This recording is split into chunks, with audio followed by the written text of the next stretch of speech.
അധികാരമെന്നത് മറ്റുള്ളവരുടെ മേൽ ആധിപത്യം സ്ഥാപിക്കുവാനുള്ളതല്ല, മറിച്ച് എല്ലാ തലങ്ങളിലും എളിയ സേവനമായി മാറണമെന്ന് ഓർമ്മിപ്പിച്ച് ലിയോ 14 മാർപ്പാപ്പ. റിപ്പബ്ലിക് ഓഫ് സാൻ മരീനോയിൽ ആരംഭിച്ച ഏകദിന ഇടയ സന്ദർശനത്തിന്റെ സമാപനത്തോടനുബന്ധിച്ച് ഇറ്റലിയിലെ റിമിനിയിൽ അർപ്പിച്ച ദിവ്യബലി മധ്യേ നൽകിയ സന്ദേശത്തിലാണ് പാപ്പ ഈ സന്ദേശം നൽകിയത്.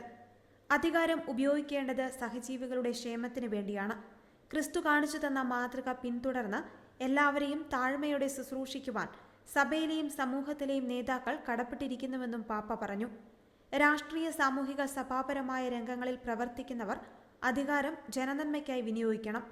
പാർശ്വവൽക്കരിക്കപ്പെട്ടവരെയും പാവപ്പെട്ടവരെയും ചേർത്ത് പിടിക്കുന്നതാണ് യഥാർത്ഥ ശുശ്രൂഷ.